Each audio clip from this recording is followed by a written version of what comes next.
Jadi pagi hari ini malaikat Tuhan ada lebih banyak di sini. Baik Bapak Ibu, kita akan datang di hadapan Tuhan dengan penuh sukacita. Hari ini menyambut Hari Raya Idul Fitri. Mohon maaf lahir dan batin. Iya, minal aidin wal faizin. Ya, mari Bapak Ibu kita satukan hati kita. Pagi hari ini kita akan beribadah bersama. Kita akan tundukkan kepala, satukan hati. Kita memohon di hadapan Tuhan. Terima kasih Tuhan Yesus, Bapa yang baik, Bapa yang penuh kasih. Kalau kami semua ada di tempat ini Tuhan, itu karena kemurahan-Mu, karena kasih anugerah Tuhan Yesus. Terima kasih Tuhan atas kasih-Mu yang begitu besar atas setiap kami di tempat ini.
Biarlah Tuhan, layakan setiap kami datang lebih lagi kepadamu Tuhan. Urapi setiap kami Tuhan. Pagi hari ini kami mau memuji Engkau. Kami mau muliakan namamu Tuhan. Kami mau satukan suara kami memuji Engkau Allah yang agung. Terima kasih Tuhan, karena Engkau adalah Raja atas dunia ini. Terima kasih Bapa. Mari Bapak Ibu yang percaya akan Tuhan, yang hari ini telah diselamatkan, katakan amin. Bapak Yesus, kita tinggalkan dulu. Allah kita hebat. Allah kita hebat. Allah kita hebat. Allah kita hebat. Kita punya Allah yang hebat. Oleh sebab itu pagi hari ini kita mau memuji, membesarkan nama Tuhan dengan sepenuh kekuatan tubuh jiwa roh kita. Terpujilah Tuhan Allah.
menyembuhkan kita, yang sanggup membebaskan kita dari kutuk. Dia adalah Allah yang perkasa dan akan memerintah hari ini, besok, dan sampai selama-lamanya. Beri kemuliaan buat Tuhan Yesus. Tetap dalam hadirat Tuhan.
Berbicaralah ya Tuhan, kami siap mendengar.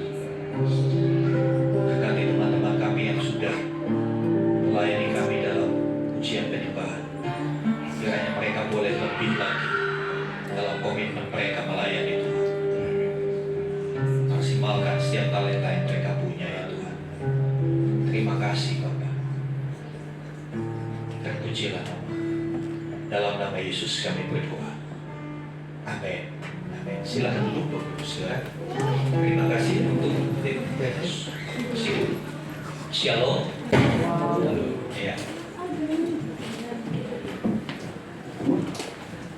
Saudara yang dikasih Tuhan,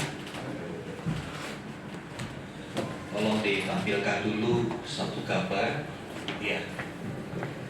Kalau saudara melihat gambar ini, apa yang terpikir dalam benak saudara? Apa? Tuhan mengasihi anak. Kenapa? Tuhan menggandeng anak kecil. Tuhan menggandeng anak kecil. Apa yang saudara tangkap? Pesan apa yang saudara tangkap dari gambar ini? Saudara tahu siapakah anak kecil itu? Tahu nggak? Halo? Siapa? Siapa anak kecil itu? Saudara dan saya. Amin. Ya inilah kita ketika digandeng Tuhan. Kadang-kala kita fokusnya kepada yang lain, betul kan? Ketika kita dituntut Tuhan, kita fokus melihat sekitar kita, melihat indahnya dunia ini. Saya berharap ketika saudara ada di tempat ini, dalam posisi beribadah, hati dan pikiranmu di sini, bukan di seberang sana. Amin. Karena di seberang sana belum buka. Ya, nanti setelah selesai ibadah silakan. Ya, tapi ketika saudara ada di hadirat Tuhan, mari arahkan hatimu segenap keberadaan dirimu untuk menyembah Tuhan, mendengarkan Tuhan. Kadang-kala kita seperti anak kecil ini. Saudara lihat tadi dikatakan itu kita. Iya betul, itu kita yang dituntut Tuhan. Kadang-kala kita nggak sadar dituntut Tuhan. Kenapa? Kita asik dengan pemikiran kita asik dengan maunya kita, dengan ambisi kita. Sehingga lihat, anak ini menoleh.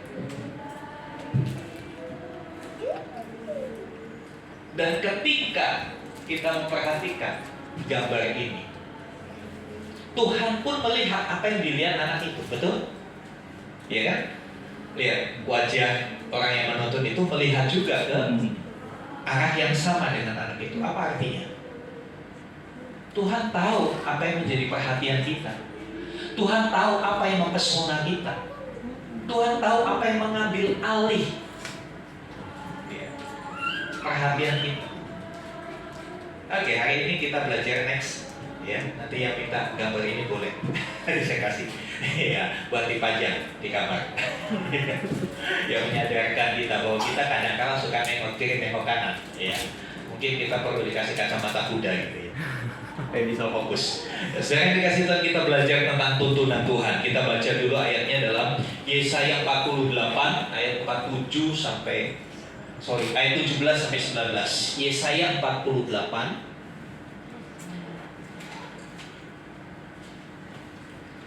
Yesaya 48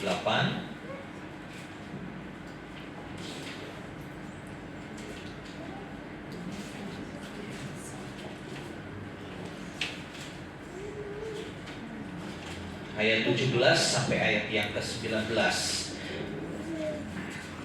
Kita akan membaca ayat ini bersama-sama. Ya, Yesaya 48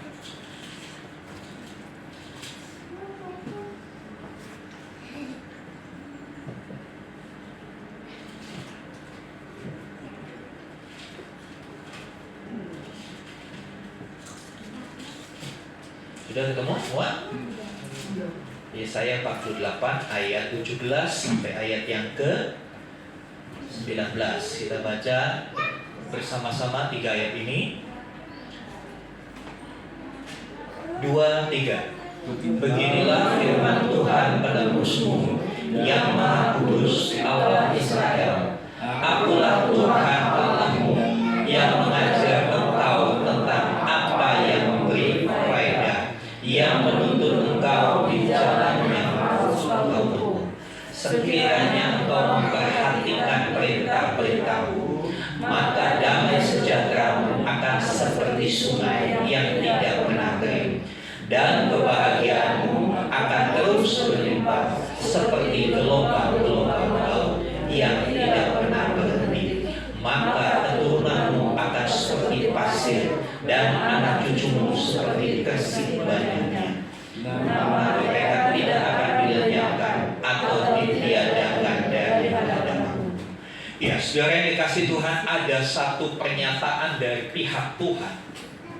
Ya, Tuhan sendiri yang menyatakan dirinya bahwa Dia yang akan menuntut umatnya.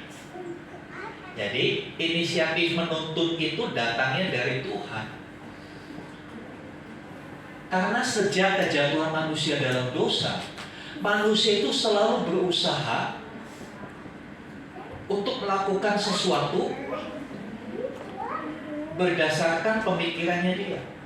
Ingat waktu Adam dan Hawa jatuh dalam dosa, mereka ketahuan, mereka sadar dirinya telanjang. Nah, untuk menyelesaikan ketelanjangannya, untuk menyelesaikan keadaannya, manusia berpikir dengan logikanya dia.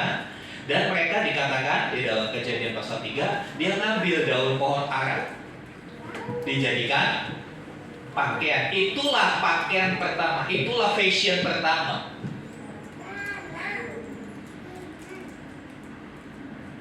Dia tidak mencari solusi kepada Tuhan, tidak mencari jalan keluar dari Tuhan. Tapi manusia punya kecenderungan untuk mencari jalannya sendiri. Lalu apa kisah itu? Tuhan menggantikan pakaian yang dari daun pohon ara itu diganti dengan kulit binatang. Ya, secara kualitas tentunya berbeda, ya kan? Tentunya berbeda.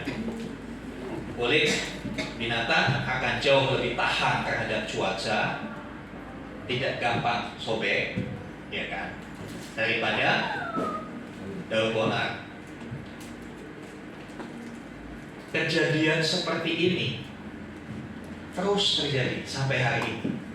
Kadangkala ketika manusia punya masalah, manusia yang pertama dilakukan adalah dia berpikir, mencari jalan keluar dengan pertimbangannya sendiri, dengan logikanya sendiri. Sehingga akhirnya bukan masalahnya terselesaikan, tapi justru menimbulkan masalah baru, menimbulkan masalah baru. Kita lihat saudara, next.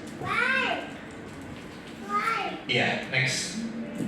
Ya, kondisi manusia setelah keberdosaannya, kondisi manusia setelah manusia jatuh dalam dosa. Iya, dikatakan di dalam Kejadian 6 ayat 5, tolong dibacakan saudara Satria. Kejadian 6 ayat 5.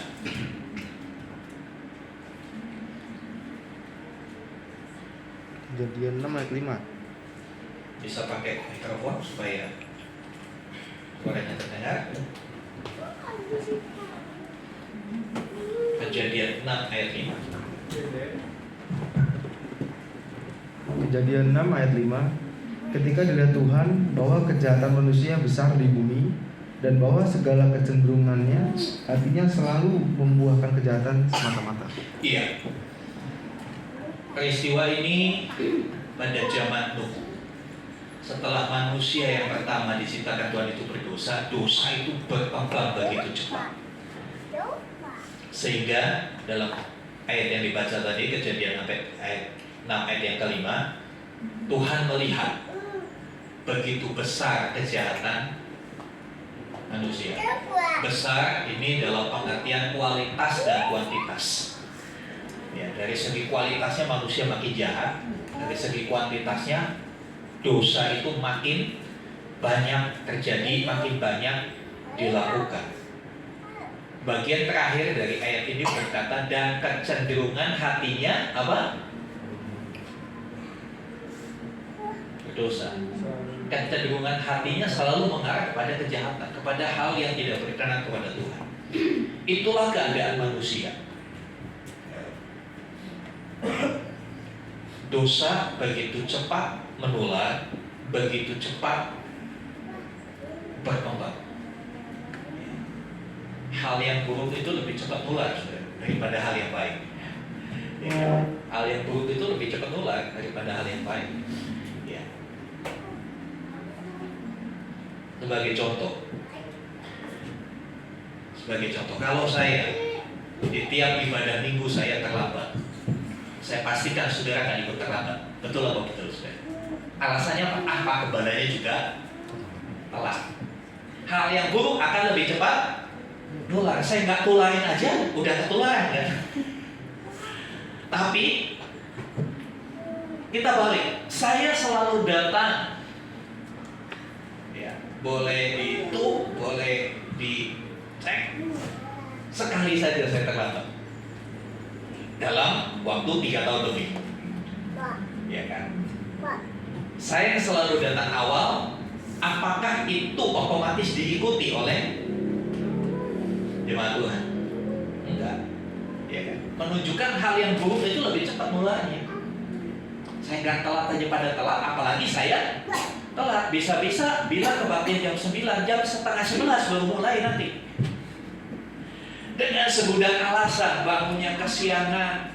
Ya, bukan bangunnya kesiangan, orang tidurnya baru jam setengah 5. Ya, saudara yang dikasih Tuhan. Makanya kita harus sadar. Itulah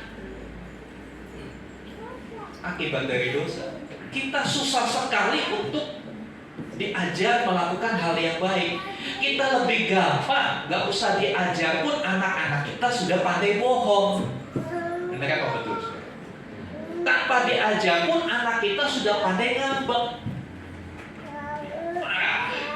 Saya kadang-kadang lihat anak-anak kalau minggu di bawah kalau marah lucu. Ya saudara jangan marah, lihat mereka yang marah seperti itu. Jangan saudara kadang-kadang kalau anaknya marah, bapak emaknya terpancing ikut marah, lebih marah lagi, dipukul, dihajar gitu ya. Bukan begitu. Seusia mereka ini kemampuan copy paste-nya, kemampuan menirunya kuat banget. Jadi dipastikan kalau anaknya suka ngambek, itu berarti dia tahu sendiri, sudah simpulkan sendiri.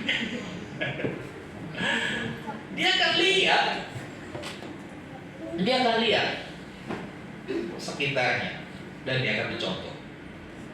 Untuk itulah saudara, Tuhan perlu menuntut kita. Ya karena kejahatan manusia. Kenapa sih manusia semakin jahat? Yesaya 53 ayat 6. Kalau dibacakan saudara kayak Yesaya 53 ayat 6.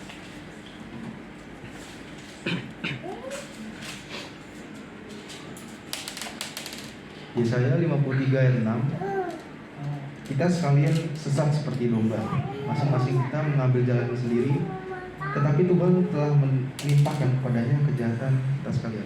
Ya, dikatakan kita sekalian sesat seperti domba. Domba itu hewan yang buruk. Domba itu tidak pernah ingat kemana dia pernah jalan, kemana dia pernah melewati. Beda dengan anjing. Kalau anjing dia pintar. Dia kalau jalan daerah baru dia pandai. Dengan apa? Dia kan tahu kalau anjing suka ngangkat kakinya satu. Dia kan tahu dia itu sebetulnya bukan hanya untuk mengeluarkan zat-zat sisa dalam tubuhnya, tapi itu cara dia untuk menandai bagaimana nanti dia harus pulang. Dia akan cium bau dari apa yang dia sudah keluarkan sehingga dia bisa pulang. Nah, saudara dikasih Tuhan, domba nggak seperti itu. Domba itu kalau sudah tersesat nggak bisa pulang sendiri, harus dicari sama gembala.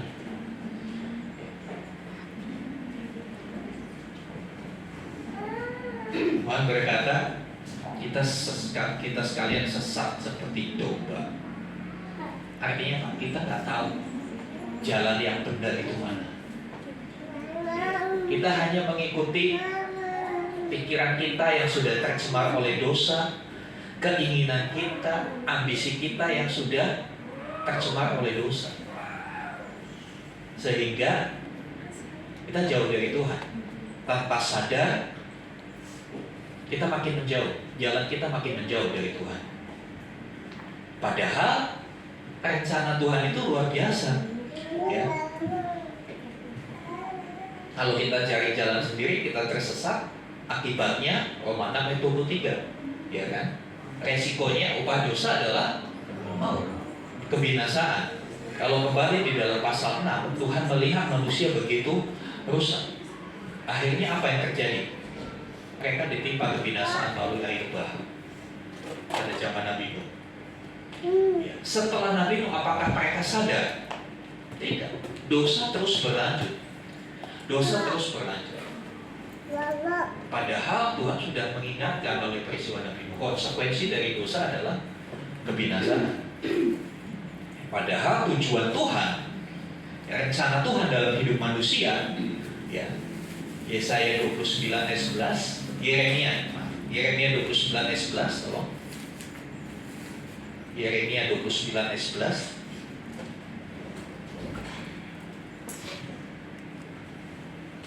Yeremia 29 ayat 11.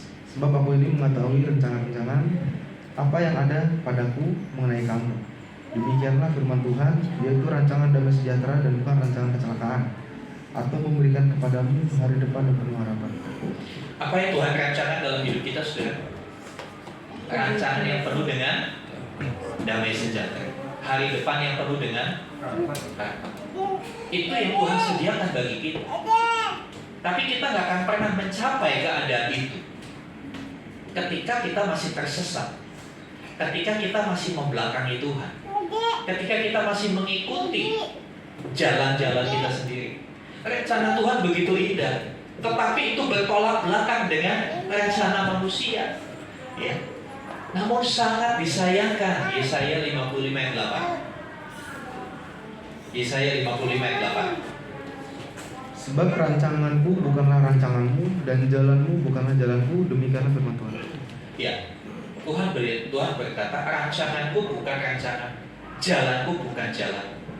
Jadi jelas keberdosaan manusia, keberadaan kita yang berdosa,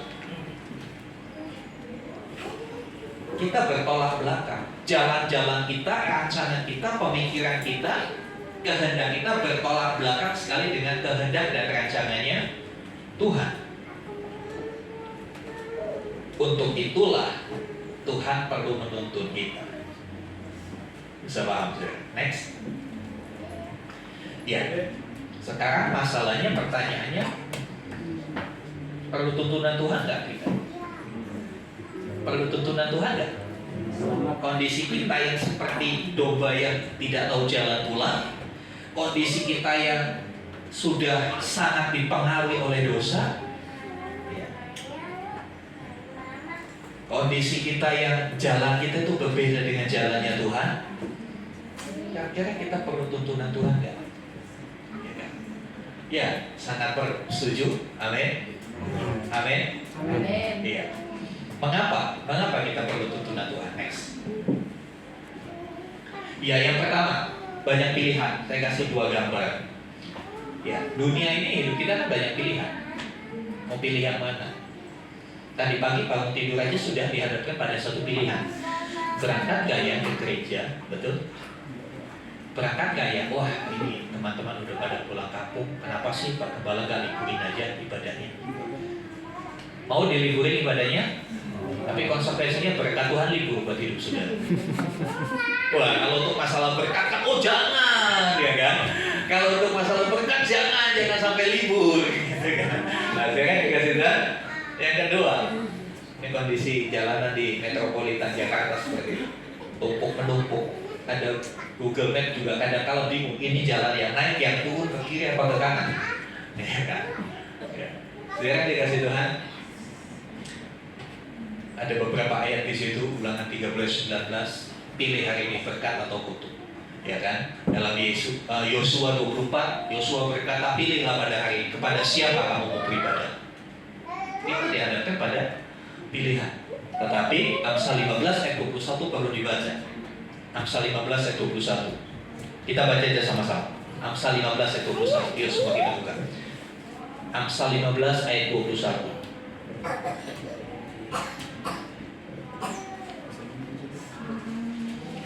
Kita baca sama-sama. Amsal 15 ayat yang ke-21. 2, 3.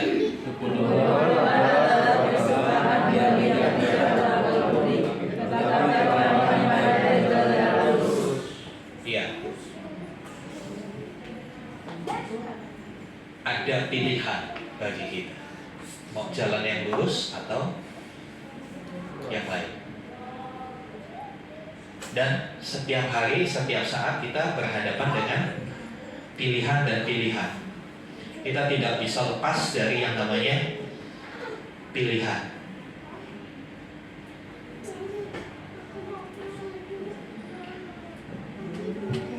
Buka sedikit di dalam Amsal 14 ayat 12. Amsal 14 ayat 12. Kita baca lagi Amsal 14 ayat 12. 2, 3. Ada jalan yang disangka orang lurus, tetapi ini peringatan buat kita. Ada jalan yang disangka lurus, tapi ujungnya mau. Kenapa kita hanya bisa melihat jalan itu lurus? Ya karena manusia cuma tahu apa yang dilihatnya. Manusia cuma tahu hari ini. Manusia nggak tahu besok apa yang akan terjadi. Ya kan? Kita cuma tahu hari ini. Bahkan setelah selesai ibadah ini, apa yang terjadi sama hidup kita juga kita nggak tahu.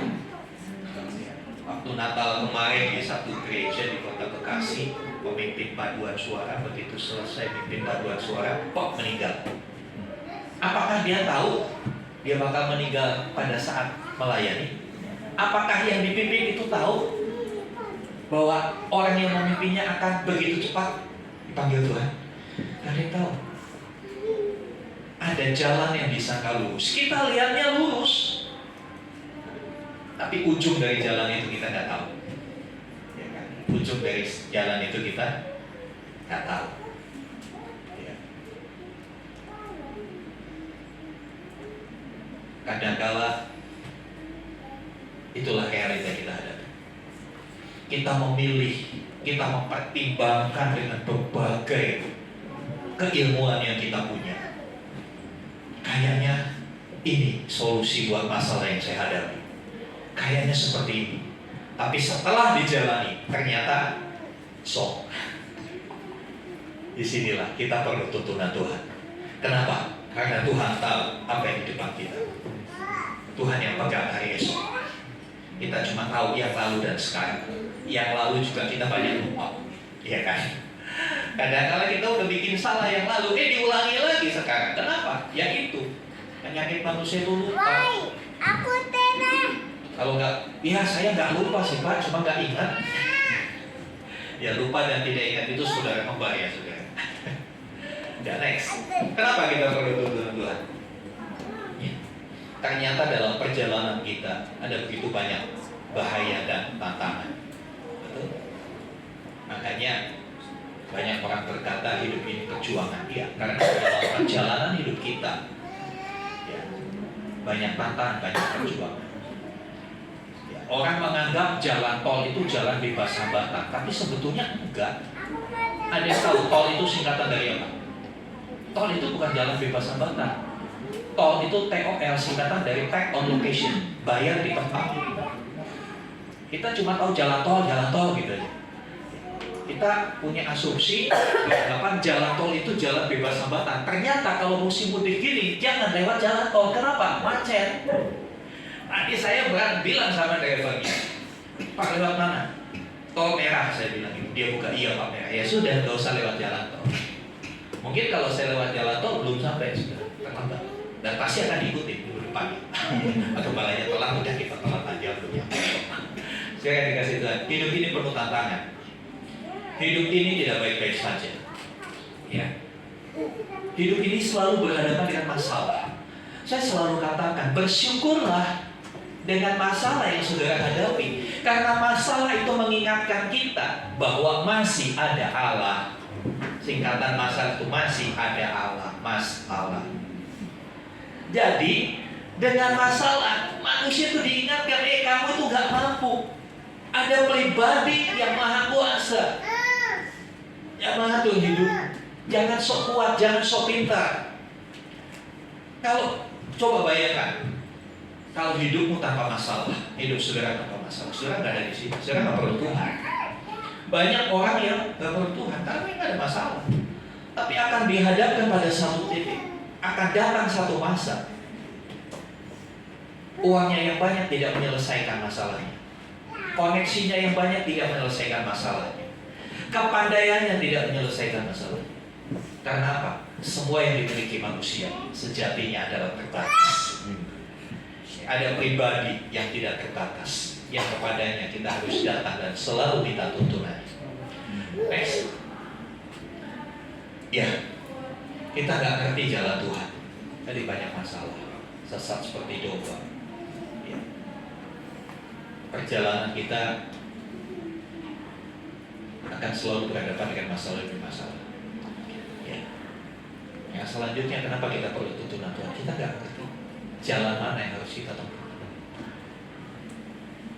Tadi Amsal katakan 14:12, ya, jalan disangka lurus tapi ujungnya kayaknya sih benar, kayaknya pekerjaan ini menguntungkan, tapi begitu sudah dijalani, iya, jangankan untung, rumah dijual, tabungan habis, utang menumpuk. Ada jalan yang disangka lurus. Itulah pertimbangan manusia itu terlalu terbatas.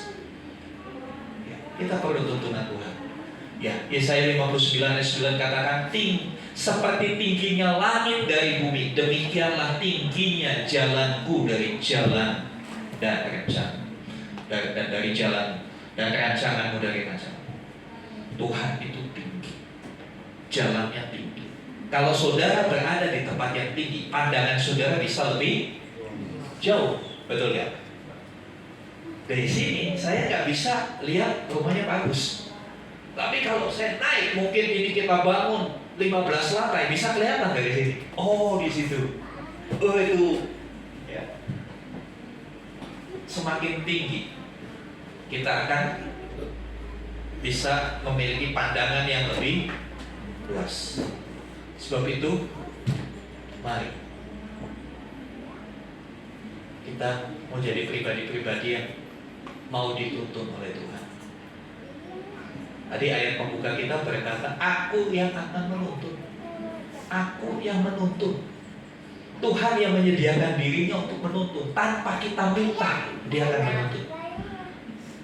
Masalahnya, kita tidak mau dituntun. Kita asik dengan pilihan dan jalan-jalan kita. Biasanya manusia itu kapan sih datang sama Tuhan? Kapan sih manusia itu berdoa sungguh-sungguh sama Tuhan? Kapan, saudara? Kalau ada masalah yang dia tidak bisa selesaikan. Kalau dia udah buntu barusan nangis-nangis sama Tuhan, betul. Kalau dia masih bisa berusaha, manusia itu mungkin berusaha dulu. Mari ganti, saudara.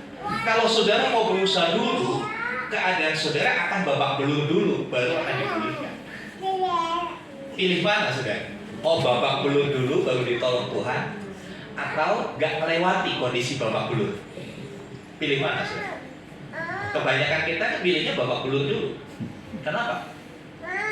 Itu karena kesombongan kita. Saya bisa, saya mampu. Oh, gampang, masalah ini kecil, saya bisa selesaikan. Oh, saya punya pengalaman, saya punya saudara, duit saya masih banyak. Ingat, saudara, itu akan berujung pada babak belur. Tuhan mau menuntun kita. Rancangan Tuhan, rancangan yang damai sejahtera. Tapi kita nggak mau. Kita lebih suka jalan yang lebar daripada jalan yang sempit. Tadi saya pilih jalan yang sempit. Lewat Setu jalannya lebih sempit daripada lewat tol jalannya lebar. Tapi di dalam tol banyak mobil-mobil lain, akhirnya macet. Jangan dikasih Tuhan. Mari kita mau belajar untuk hidup dalam tuntunan Tuhan. Ya, bagaimana mengalami tuntunan Tuhan? Itu kan masalahnya.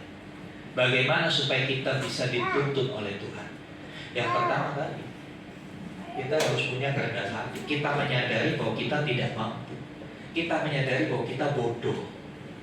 Kita nggak tahu apa yang terjadi di luar. Kita harus sadar dulu.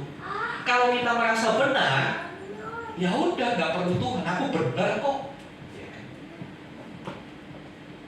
Tantangan terbesar sebuah perubahan adalah ketika orang itu merasa dirinya benar, merasa dirinya sudah baik, nggak perlu.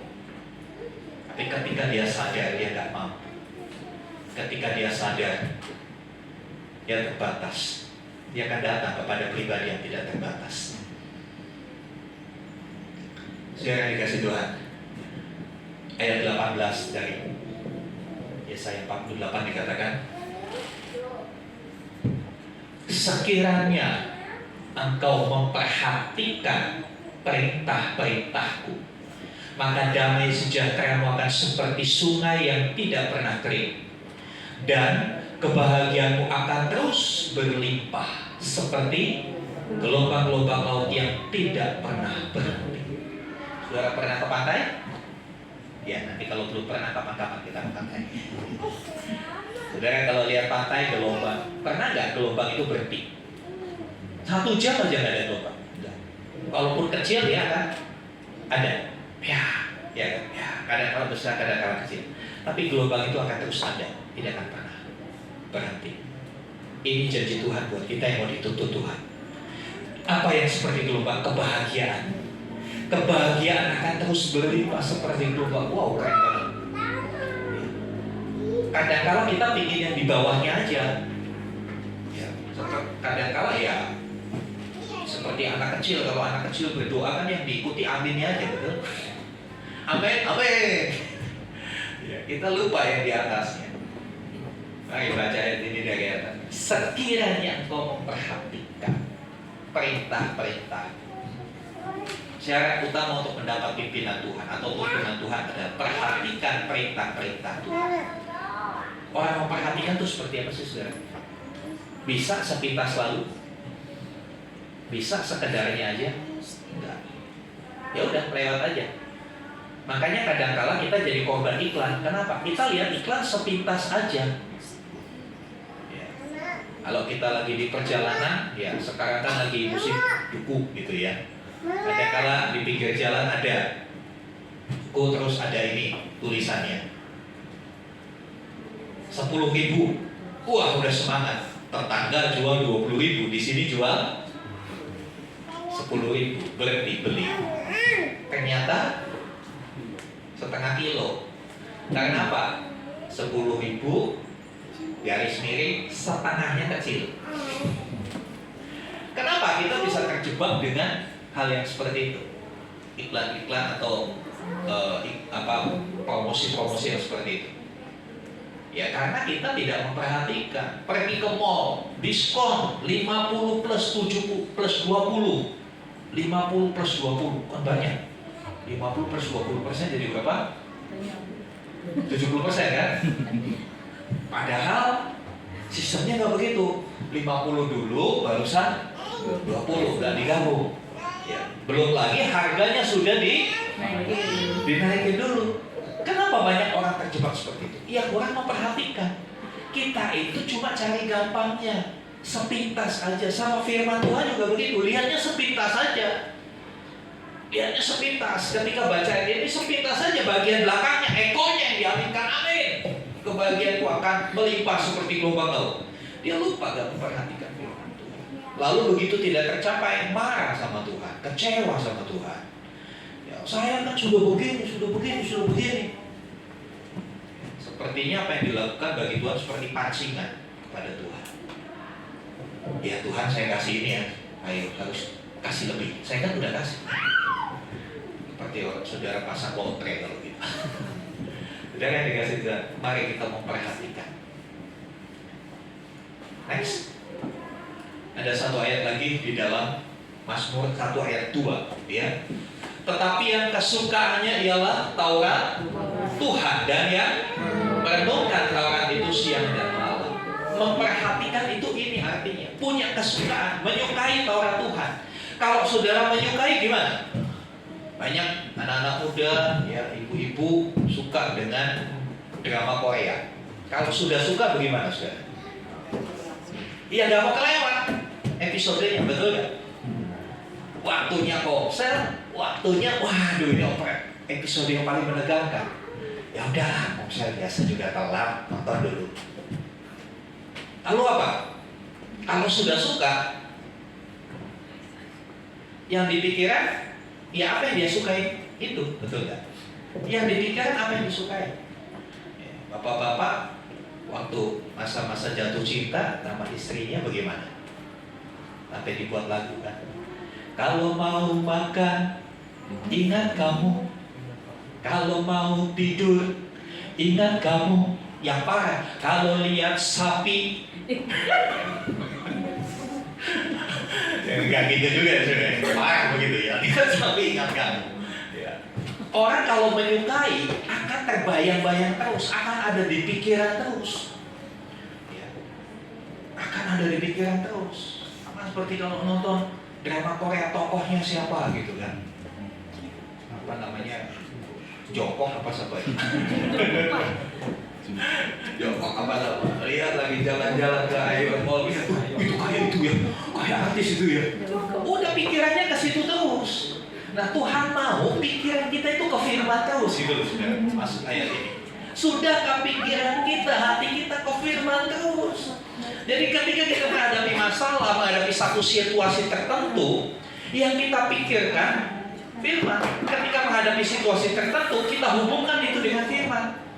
Wah, kalau saya sedang diomongin gak baik sama teman saya harus berbuat apa? Ketika firman ini menjadi kesukaan kita, maka pikiran itu akan jadi seperti mesin pencari, seperti Google. Mencari ayatnya mana yang cocok dengan kondisi kita. Oh, mengampuni, gak apa-apa. Saudara yang dikasih Tuhan, sudahkah kita punya kesukaan sama firman Tuhan? Kalau punya kesukaan sama firman Tuhan, pasti tiap pagi saya bagi renungan, bukan cuma bilang amin. Kadang-kala saya belum selesai doa sudah ada amin. Bingung saya bacanya kapan, cepet banget bacanya. Ya sedikit panduan, saudara, sedikit panduan untuk saat teduh pagi. Sedikit panduan untuk saat teduh pagi. Saudara pagi buka, sebelum buka, apa yang saya kirim, saudara berdoa, Tuhan terima kasih pagi hari ini saya bisa bernafas, ya kan? Bisa aja kan bangun pagi tiba-tiba sesak nafas, ya kan? Ya mungkin kalau sudah tanggal-tanggal datang tagihan mungkin agak sesak nafas gitu. Pagi bersyukur sama Tuhan, kemudian baca ayatnya, buka Alkitab, baca ayatnya, itu cerita tentang apa, baca artikelnya yang saya tulis, kemudian di bawah ada bacaan setahun, baca itu sama 3-4 pasal.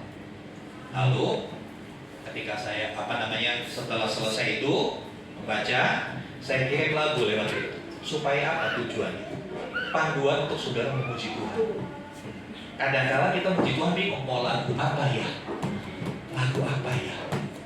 Akhirnya terlintas Tuhan kan Bapak. Lalu nyanyi, Bapak mana, di mana?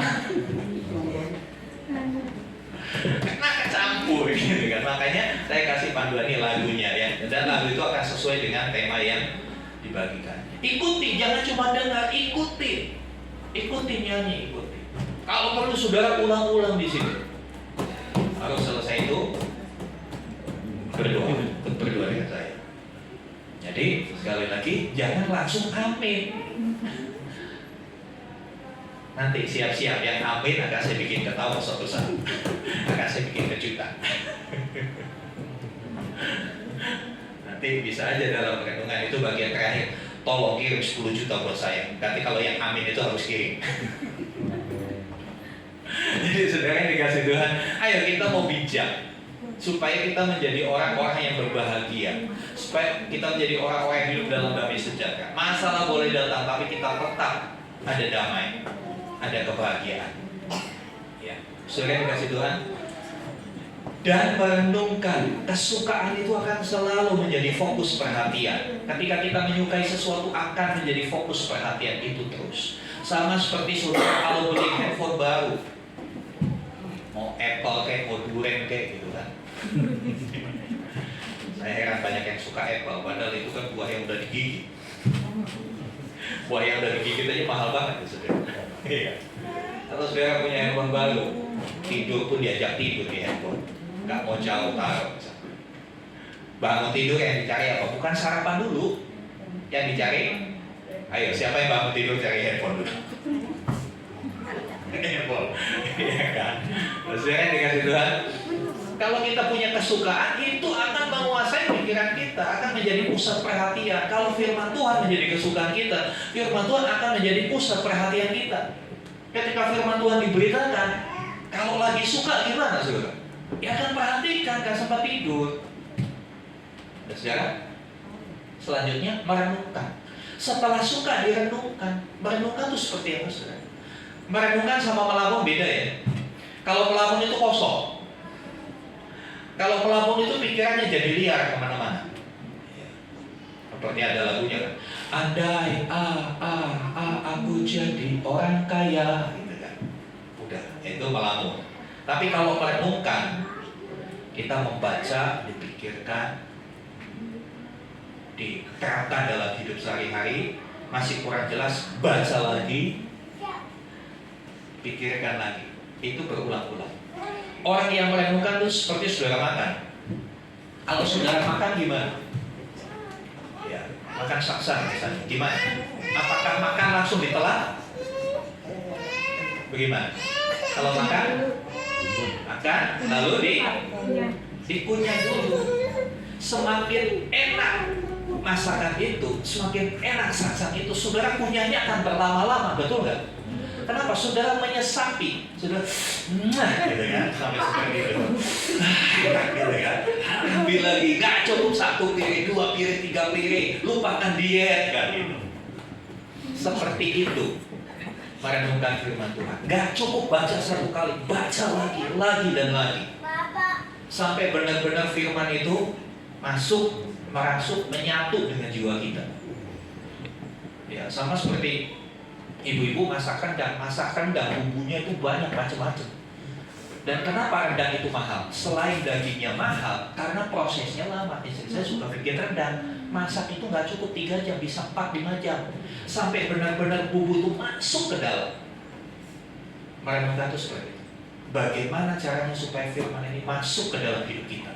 Sekali lagi, nggak bisa seperti kita lihat iklan, diskon beli 1 gratis 1, nggak bisa. Harus benar-benar diulang-ulang sampai diresapi sungguh-sungguh. Ya seperti tadi saudara makan sangsang yang paling enak. Enak banget firman Tuhan. Ayat yang ketiganya dikatakan, kalau bacakan dari Mazmur 1 ayat yang ketiga, orang yang bisa merenungkan firman Tuhan siang dan malam, bukan ya, ayat ini berkata merenungkan Taurat Tuhan itu pada hari Minggu, enggak. Merenungkan firman Tuhan itu saat ponsel, enggak. Merenungkan firman Tuhan siang dan malam ini berbicara kontinuitas terus-menerus. Karena hidup kita, hari-hari hidup kita, 1 tahun itu terdiri dari siang dan malam terus-menerus. Coba hasilnya apa? Ayat yang ketiga, tolong. Dia seperti pohon yang ditanam di tepi aliran air, yang menghasilkan buahnya pada musimnya, dan yang tidak layu daunnya. Apa saja yang diperbuatnya berhasil. Amin. Lagi-lagi bagian terakhir itu enak. Ya, makanan itu paling enak kalau udah suapan terakhir itu paling nikmat. Saya juga sudah. Ya. Apa saja yang diperbuatnya pasti berhasil. Mau? Lakukan dulu yang ini. Lakukan dulu yang ini. Hasilnya menghasilkan buah. Hidup kita berbuah. Buah itu apa? Buah adalah sesuatu yang bisa dinikmati. Hidup kita bisa menghasilkan sesuatu yang dinikmati oleh diri kita, oleh keluarga kita, oleh komunitas kita, bahkan oleh semua orang. Tidak layu daunnya.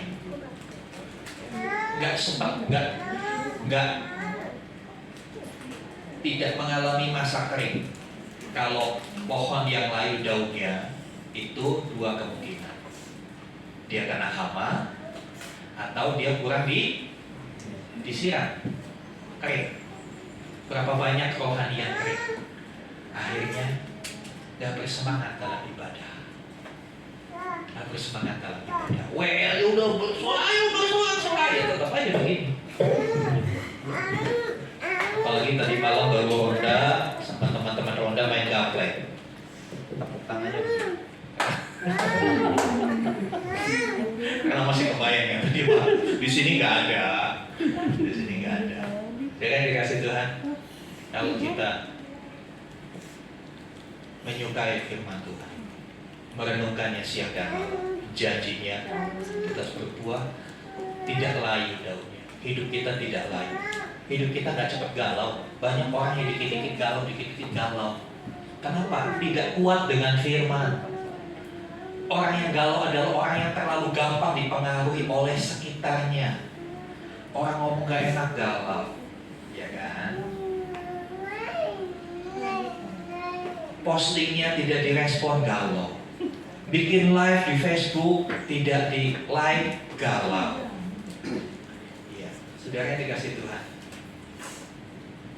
Orang yang kuat di dalam firman dia nggak cepat galau. Apapun yang terjadi dia tetap berseri-seri karena dia tahu ada tuntunan dalam hidupnya. Next. Ya, tuntunan Tuhan itu dikatakan Tuhan. Ya, ini masih di dalam Yesaya, di bagian yang lain Tuhan berkata seperti di Yesaya 58 ayat 11. Tuhan akan menuntut engkau apa? Senantiasa. Senantiasa itu apa? Itu bicara soal kontinuitas. Terus menerus, nggak cuma sesekali. Bagaimana bisa Tuhan menuntut kita senantiasa? Kitanya mau dituntut. Seperti seorang bapak. Bapaknya Ivana, kalau nyebrang nanti habis gereja nyebrang ke depan, dibiarkan nggak Ivana jalan sendiri? Enggak. Kenapa? Kita tahu dia nggak mampu. Bapak kita juga begitu. Lihat kita ini nggak mampu menjalani hidup di dunia yang keras. Makanya dia akan pegang. Seorang bapak akan pegang tangannya. Kalau dia berontak, dia apakan? Angkat, betul? Kadang-kadang kalau kita punya anak kecil, dituntutnya tarik mau lihat yang lain.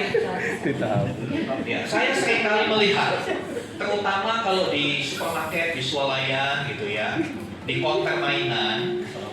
Ketika di konter mainan bawa anak kecil, anak balita, itu emak-emak itu kadang-kadang kencang banget nggak ada yang tangan anak. Bahkan setengah diseret. Ketika anaknya mulai lihat mainan begitu langsung diseret. Apalagi kalau udah tengah-tengah bulan gitu ya. Bapak itu mau menuntun kita senantiasa, terus menerus, sejauh kita mau dituntut. Sekali lagi catatannya senantiasa itu sejauh kita mau dituntut. Karena Tuhan itu elegan banget, Tuhan itu gentle banget, dia nggak paksa kita. Kalau saudara nggak mau dituntut, itu bahasa Ibraninya dijorning, dibiarin, nggak terserah. Gitu kan. Kalau kita nggak mau, Tuhan akan lepaskan. Dia nggak akan paksa. Tapi kalau kita mau dituntut dengan sukacita, dia akan menuntun kita senantiasa. Dan selanjutnya, dan akan memuaskan hatimu. Ada kepuasan. Apa sih yang dicari manusia di dunia ini? Kepuasan, betul? Mencari kepuasan di dunia yang fana. Bisa terpuaskan? Enggak. Waktu belum punya kendaraan berpikir, aduh kalau punya sepeda aja ya lumayan, gak capek. Udah punya sepeda, dikasih sepeda, mikir, aduh kalau punya motor, ini betis gak pegel, yang sepeda lumayan pegel. Udah punya motor, masih pingin lagi gak puas, apa? Aduh kehujanan, enak ya kalau bisa naik mobil. Dikasih mobil, masih nggak puas. Begitu macet, aduh. Kalau ada mobil terbang ya, nggak kena macet. Pengen punya helikopter supaya terbang supaya nggak macet. Jadi intinya apa? Hati manusia itu besar sekali, lebih besar dari Mall Island. Semua yang ada di sana masukin ke hati masih kurang. Nanti kalau ada mall yang lebih gede pasti akan segera datang juga. Kenapa? Hati manusia itu terlalu luas. Seluruh dunia kita masukkan ke hati kita, gak akan puas. Hanya Tuhan yang bisa memuaskan hidup kita. Amin. Makanya ada pujian, ku puas dengan Yesus. Hanya Yesus yang bisa memuaskan kita. Kepada suatu kali Tuhan bercakap-cakap dengan seorang perempuan Samaria di satu sumur. Tuhan Yesus bilang, kalau kamu minum air dari sumur ini, kamu akan haus lagi. Tapi kalau kamu minum dari air yang aku berikan kepada kamu tidak akan haus. Ya, itu bukan promosi air mineral. Bukan promosi air mineral. Ya, karena kalau ada promosi air mineral, kalau kamu minum air ini, minum sekali aja, pasti nggak haus lagi. Ya udah, orang belinya sekali aja kan. Habis itu bangkrut. Ya, air yang dari Tuhan, itu firman Tuhan, itu akan memuaskan dahaga kita. Ya, yang dikejar manusia di dunia itu kan kepuasan. Ya, makan harus puas dulu.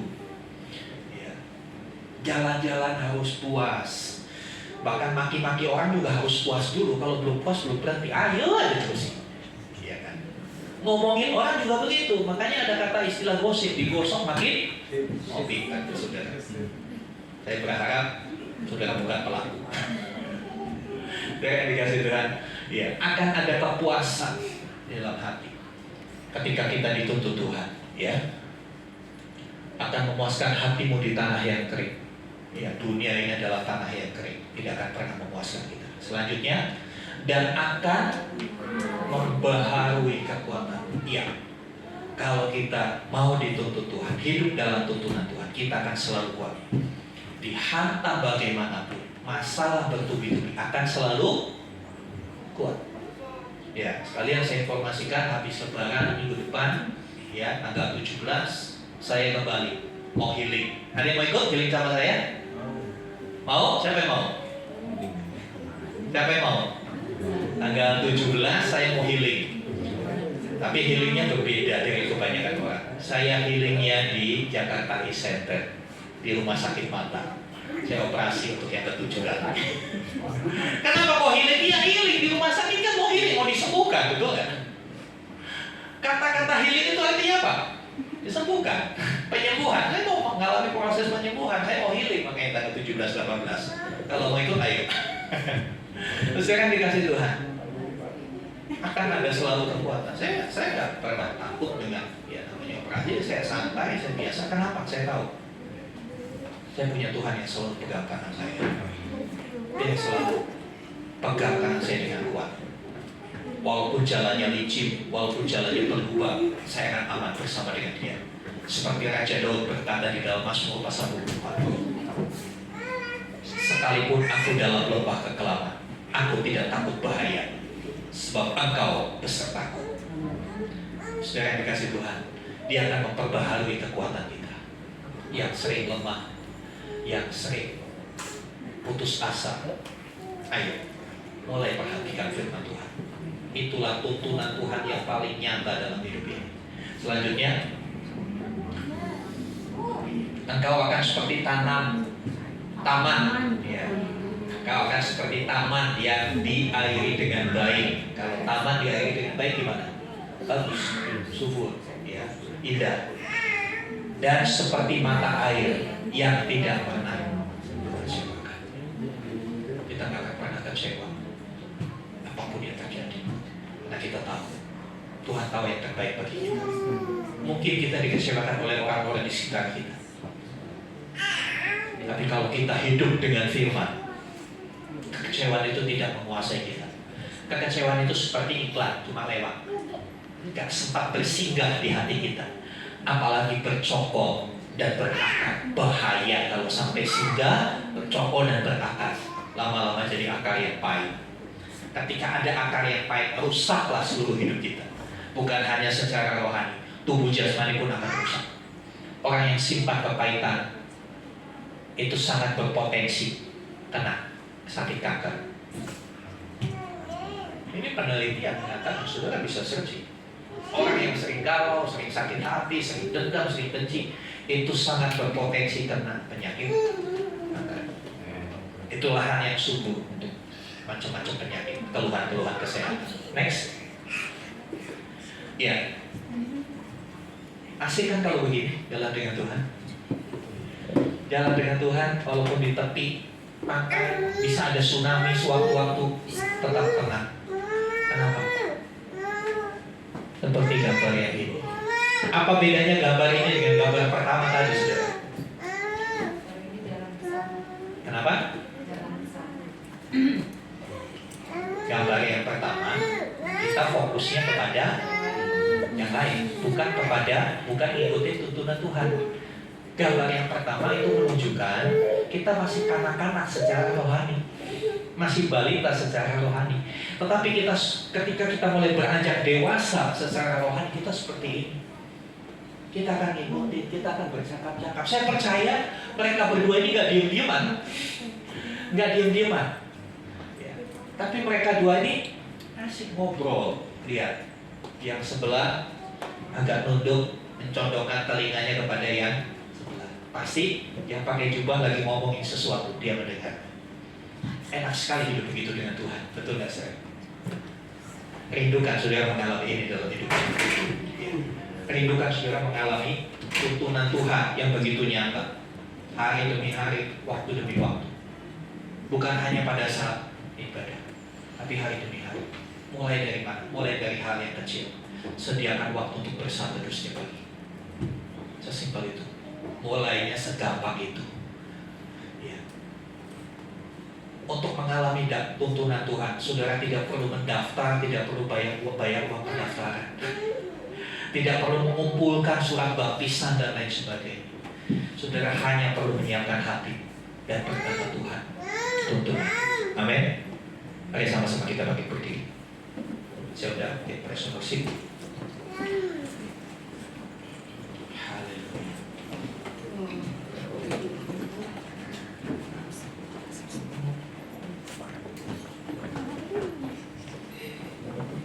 Tuhan pimpinlah jalan.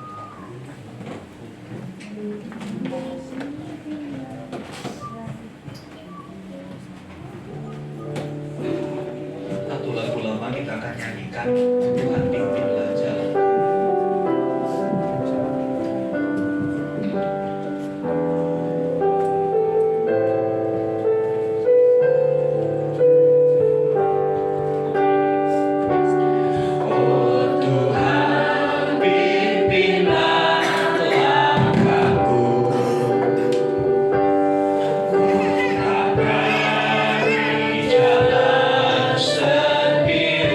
Sertamu itulah doaku. Sertamu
sebelum kita mengambil tubuh dan darah Tuhan, masuk dalam perjamuannya yang kudus. Seberapa saudara membutuhkan Tuhan? Seberapa saudara merindukan tuntunannya dalam hidup? Selama ini sudah puaskah engkau berjalan dengan pikiranmu sendiri, dengan egomu sendiri? Tuhan menunggu kita berkata, Bapa, tuntun. Mungkin seperti anak kecil, kita masih asik lari ke sana, lari ke sini.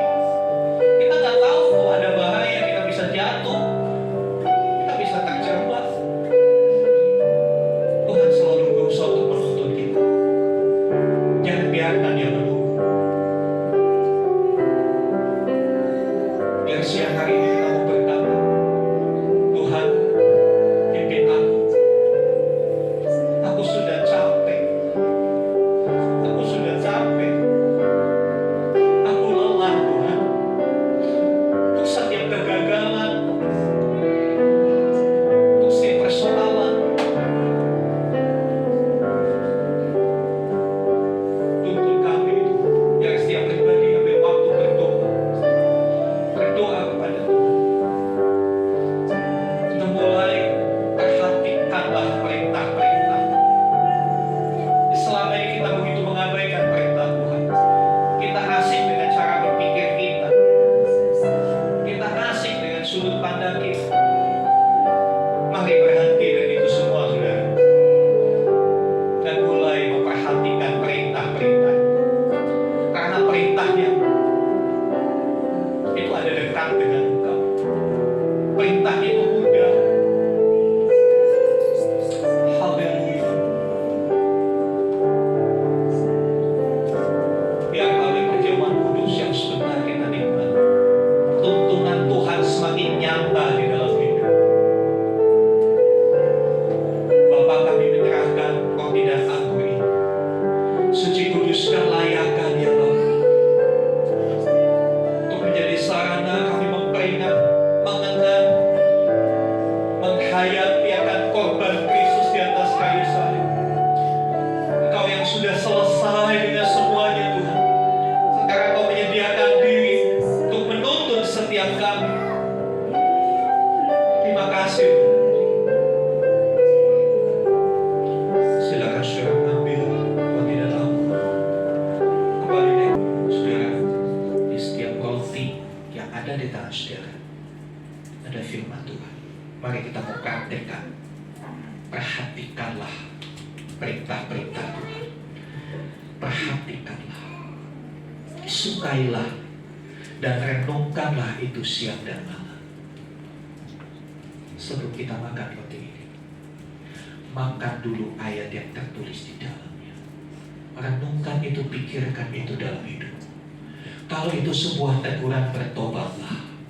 Kalau itu sebuah janji, percayailah. Kalau itu sebuah tuntunan, lakukanlah. Haleluya, haleluya.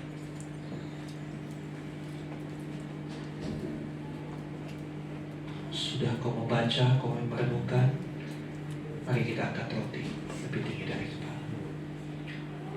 Sebab apa yang telah kuteruskan kepadamu, telah aku terima dari Dia, Tuhan. Bahwa Tuhan Yesus pada malam waktu Ia diserahkan, mengambil roti, dan sesudah itu Ia mengucap syukur atasnya. Ia memecah-mecahkannya dan berkata, inilah tubuhku yang diserahkan bagi kamu. Perbuatlah ini menjadi peringatan akan aku. Bukankah roti yang kita angkat adalah persekutuan dengan tubuh Kristus? Amin. Kita makan bersama-sama di dalam nama Tuhan Yesus.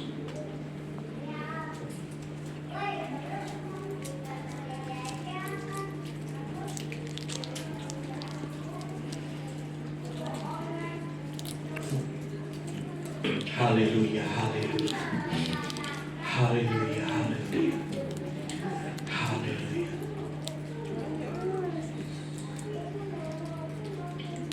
Siapkan anggur di tangan kananmu, angkat tinggi. Pandang pengorbanannya. di atas kayu salib, setiap tetes darahnya tercurah untuk setiap ketidaktaatan kita. Demikian juga Ia mengambil cawan sesudah makan, lalu berkata, cawan ini adalah perjanjian baru yang dimeteraikan oleh darah. Perbuatlah ini setiap kali kamu meminumnya, menjadi peringatan akan aku. Bukankah anggur yang ditakan adalah persekutuan dengan darah Kristus? Amin. Di dalam nama Yesus kita minum bersama-sama. Haleluya, haleluya, haleluya, haleluya, haleluya, haleluya, haleluya. Muliakan Dia, saudara, tinggikan Dia. Haleluya, haleluya, haleluya, haleluya. Terima kasih Tuhan. Haleluya, haleluya, haleluya, haleluya, haleluya, haleluya. Terima kasih Tuhan. Pengorbananmu yang luar biasa. Terima kasih untuk kesabaran Kau menunggu kami untuk menuntut, memimpin langkah-langkah kami. Ampuni kami Tuhan. Dan kalau kami berjalan sendiri, kami punya rancangan kami punya ambisi kami. Pada akhirnya itu membawa kami kepada kehancuran, itu membawa kami makin jauh dari Tuhan. Ampuni kami. Dan biar korban-Mu di atas kayu salib tidak menjadi sia-sia buat kami. Kami angkat tangan kami. Kami angkat tangan kami dan berkata, pegang tangan kami. Tuntun kami Tuhan. Arahkan hidup kami. Kami sudah lelah. Kami tidak berdaya. Kami perlu tangan-Mu yang perkasa menggapai kami. Menuntun setiap langkah kami. Mengarahkan kepada setiap keputusan sehingga kami bisa memutuskan yang terbaik. Haleluya, haleluya. Haleluya, haleluya. Terima kasih Tuhan, terima kasih. Haleluya, haleluya. Ini kesempatan saudara berinteraksi dengan Tuhan. Apa yang kamu katakan, katakanlah kepada Tuhan. Haleluya, haleluya. Dia adalah batas sangat dekat dengan bayas. Dia adalah bayas sangat dekat dengan bayas. Haleluya, haleluya, haleluya. Glory, glory, glory.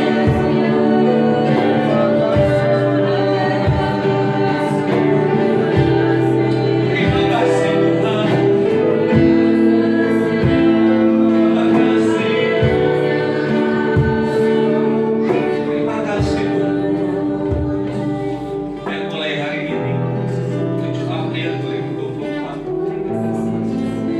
kami mau hidup dalam tuntunan Tuhan. Terima kasih. Kami mau berjalan bersama dengan Tuhan. Amin. Kami mau mengikuti jalan Tuhan. Yes, Tuhan. Maka terjadilah kehendak dan rencana-Mu dalam hidup kami. Bukan kehendak kami, Amin. bukan lagi ambisi kami, Amin. bukan lagi cita-cita dan harapan kami. Terima kasih. Biarlah yang dari Tuhan yang terjadi dalam hidup kami. Karena sesungguhnya kami milik Tuhan. Amin. Kami bukannya kami lagi, tapi hidup kami adalah oleh karena Kristus yang telah membeli dan membayar hidup kami dengan lunas dengan pengorbanan-Mu di atas kayu salib. Terima kasih Tuhan. Terpujilah nama-Mu. Amin. Mari Roh Kudus pimpin setiap kami. Bukakan kami akan rencana Bapa yang agung melalui firman. Biar ada lapar dan haus akan kebenaran dalam hidup kami, sehingga kami mencintai Taurat dan melakukan itu siang dan malam. Terpujilah nama-Mu Tuhan. Di dalam nama Tuhan Yesus kami berdoa. Haleluya. Amin. Silakan duduk.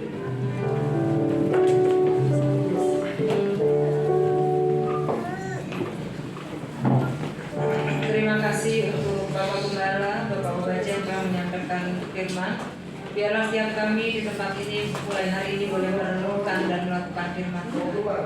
Mari Bapak Ibu, saat ini kita akan memberikan yang terbaik bagi Tuhan kita. Saya mohon Ibu Ani untuk melayani dalam persembahan.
Terima kasih Bapa, bila kami juga sudah mendengarkan sebagian daripada kebenaran firman-Mu.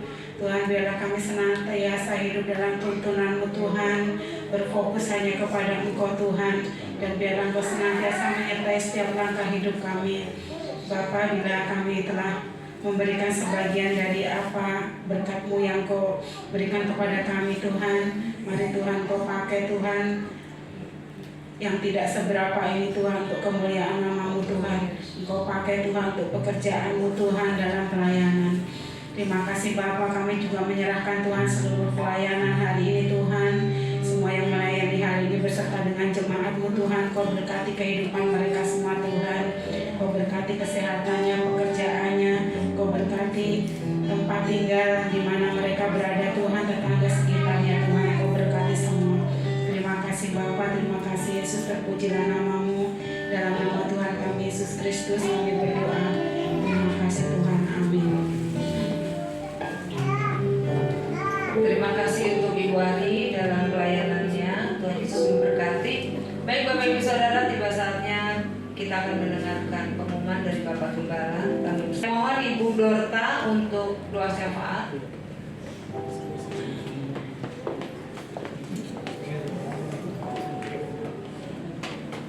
Mari kita bersatu di dalam doa. Kami mengucap syukur Bapa di pagi hari ini atas kebaikan-Mu Tuhan. Sepanjang minggu ini Engkau ada bersama kami, Kau melindungi kami Tuhan, hingga kami bisa kembali ibadah hari ini. Kami sudah meninggikan nama Tuhan, kami sudah memuji Engkau Tuhan, bahwa nama-Mu selalu diagungkan. Bapa yang baik, terima kasih buat firman-Mu Bapa. Engkau mengajak kami hari ini. Kami butuh Tuhan, kami butuh tuntunan Tuhan. Kami mau berjalan dengan Engkau Bapa. Biarlah Tuhan, firman-Mu itu jadi kesukaan kami. Kami renungkan firman-Mu siang dan malam. Terima kasih Bapa, biarlah kami selalu semangat Tuhan untuk mengikuti jejak-Mu. Bapa yang baik, kami berdoa buat Bapak Gembala kami. Biarlah Tuhan, Engkau yang melindungi Bapak Gembala sama Ibu Gembala, anak-anaknya juga Tuhan. Biarlah Engkau berkati Bapak Gembala, apapun kerinduan mereka Tuhan, Kau beri yang terbaik. Biarlah keluarga ini Kau pakai lagi lebih lagi untuk melayani Tuhan. Terima kasih Bapak. Kami berdoa juga buat ibadah kami Tuhan. Kami butuh gereja Tuhan. Biarlah Tuhan Kau berkati jemaat-Mu di tempat ini. Biarlah kami mau Tuhan memberi yang terbaik buat Tuhan. Biarlah kami dapat tempat untuk beribadah yang layak Tuhan. Kami percaya Tuhan campur tangan Tuhan memberi yang terbaik buat kami. Bapak yang baik, kami berdoa juga buat jemaatmu yang akan mudik hari minggu ini Tuhan. Kemanapun mereka berada, Engkau sertai perjalanan mereka Tuhan. Biarlah Kau selamatkan mereka bertemu dengan keluarga dengan sukacita Tuhan. Bapak yang baik, kami berdoa buat negara kami, bangsa Indonesia Tuhan. Kami serahkan negara kami di dalam tangan Tuhan. Melindungi negara kami Tuhan. Berikanlah negara kami negara yang makmur. Berikanlah negara kami negara yang damai, penuh sukacita Tuhan. Bapak yang baik, rencana remaja Tuhan di tempat ini mau Tuhan, kami serahkan semua kepada Engkau yang selalu menyertai, melindungi segala rencana mereka Tuhan. Kau campur tangan, Kau kasih dalam biaya segala remaja di tempat ini bertumbuh di dalam Tuhan, mengenal Tuhan dengan baik. Terpujilah Engkau Tuhan. Kami mau pulang Tuhan, kami rindu berkat-Mu. Terima kasih Tuhan. Amin. Mari sama-sama kita bagi berdiri saudara. Haleluya, haleluya. Mari arahkan hatimu kepada Tuhan. Angkatlah tangan dan bersiaplah. Terimalah rahmat anugerah dari Bapa di surga melalui kasih dan pengorbanan Tuhan Yesus Kristus bersama-sama persekutuan pengurapan Roh Kudus. Terimalah berkat-berkat jasmani, terlebih lagi berkat rohani.